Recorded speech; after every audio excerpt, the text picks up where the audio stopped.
This week on the Roofing Report, your insurance company probably has aerial photos of your roof. We'll tell you how they're using this technology, for better or for worse. Then, the NRCA is going to DC. We're going to let you know what they're lobbying for in 2024. Later, we're going to cover some major mergers and acquisitions. And of course, we're always going to end with some of that good news for you.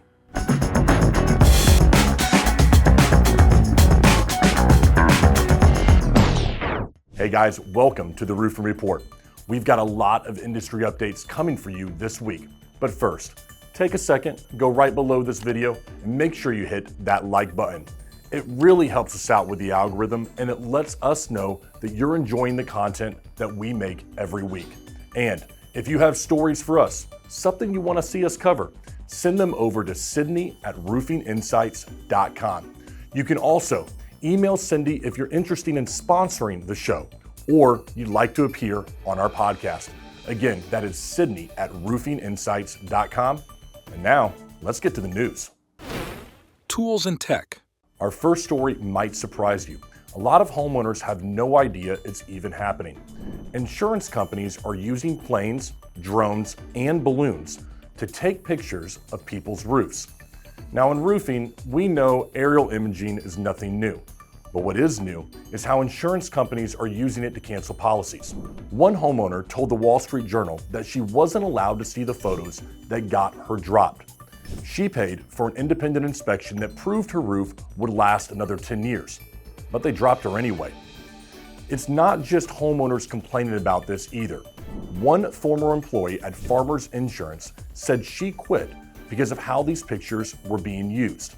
She said that some people were dropped based on the pictures that were 2 or 3 years old. Another person wasn't renewed because of their roof, even though it was brand new. Now on the insurance side, they say that aerial images are less invasive and faster than traditional inspection. They also say that homeowners are agreeing to inspections when they sign up. Legally, that seems to be true. Insurance companies can get aerial photos of almost any property. There are a ton of imaging services that they can buy from, and there aren't many regulations for how those photos can be used. With all the losses in insurance market over the last few years, it's not surprising that companies are looking for ways to cut costs. Let us know in the comments below. What do you think about this? Insurance companies using aerial photos. A good thing? Why or why not? This week's show is sponsored by SFY University. They have an amazing program if you or someone on your team needs to learn the estimating process. It's called the 30/30 Estimator Bootcamp. You can get the Roofing Insights discount by clicking right below in the link in the description. This 60-day program is designed specifically for roofing. It covers everything you need to know about creating an estimate and building a rebuttal. They also teach you how to document everything properly and how to use Xactimate. It's very comprehensive. The first 30 days are intense training with virtual classes. The second 30 are real-world application with coaching and reviews. After the 60 days are up, you have lifetime support from their team. You can ask questions anytime. Now, this is not a quick fix type of program. It's not designed to be. It's going to be a long-term solution. If you are a contractor that wants to do estimating in-house, 30/30 is the way to go. Roofing Insights viewers can get an exclusive discount. Again, just follow that link below. Rules and regulations. The National Roofing Contractors Association, or NRCA, is getting ready for Roofing Day 2024. Contractors from around the country will be in Washington, D.C. on April 16th and 17th to meet with members of Congress. NRCA has a list of agenda items for those meetings. Their top priorities are workplace challenges and pro-growth tax reform. Members will be asking for more funding to go to several workforce training programs. They are also asking Congress to pass the Essential Workers for Economic Advancement Act. That would establish a temporary visa program for non-agricultural workers. On the tax side, NRCA has been asking for a couple of bills that would lower taxes for businesses. That includes the, quote, Main Street Tax Certainty Act and the American Innovation and R&D Competitive Act. Solar news. Big news for solar in Florida this week. GAF's Timberline solar shingle was approved for use in Miami-Dade County. It's the first solar roof to be approved there, and that's a big deal because it is a huge market.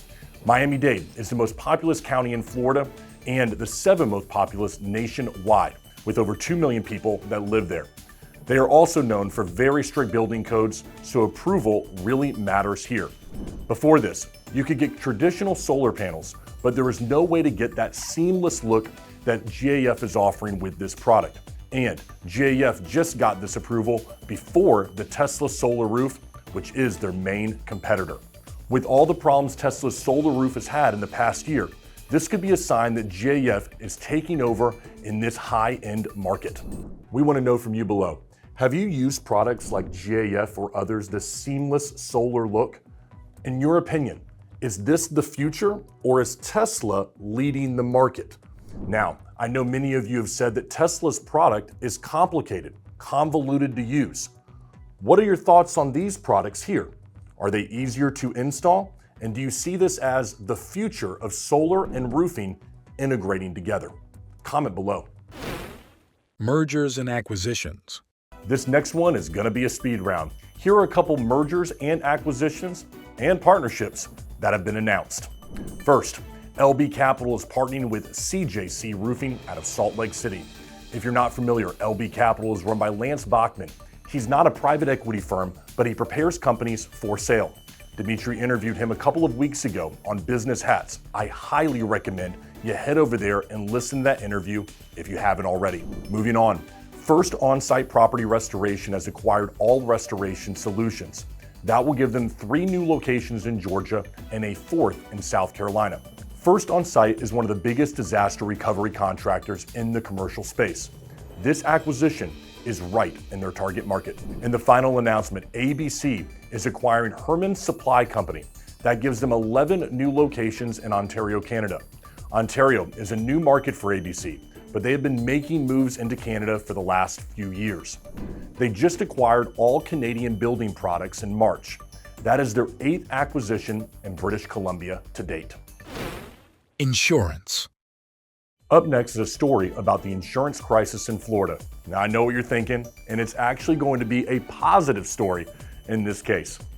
A writer for the Insurance Journal is arguing that the state's insurance market is doing better than what it was a year ago. That's not to say that it's doing great, but he shared a couple of positive stats to make his case. Here they are. In 2023, that was the first time in 7 years that Florida's insurance market turned a profit. It wasn't a big one, but it was still a profit. The incurred loss ratio was 40%, down from 125% in 2022. Anything over 100% means the insurance company is not profitable. So again, a sign that they are making money. There was also 2 new insurers that joined the Florida market, and the number of people in the state's insurance program went down. Citizen is the insurer of last resort, so less people on Citizens is a good thing for the state and for the market itself. Last but not least, data shows that the number of claims lawsuits is going down. So why is this happening now? The writer says that reforms signed by Governor Ron DeSantis last year have helped. Policyholders aren't really feeling this yet, but that could be changing soon.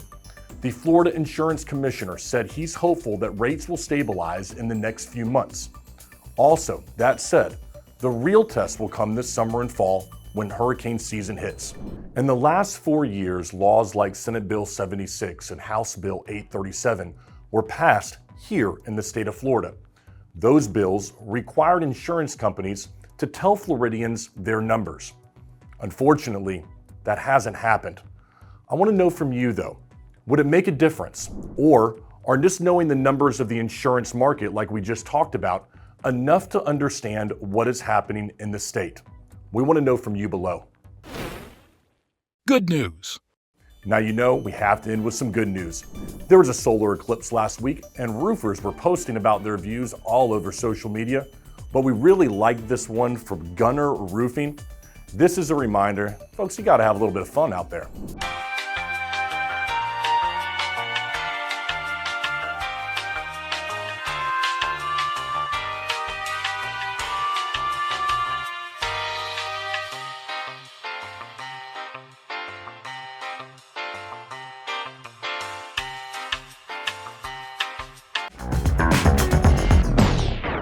That's it for the week. Make sure you tune in each and every Sunday right here for the Roofing Report. And if you haven't already, take a second, hit that like button, and make sure you hit subscribe to keep up to date on all your roofing news. We'll see you next week.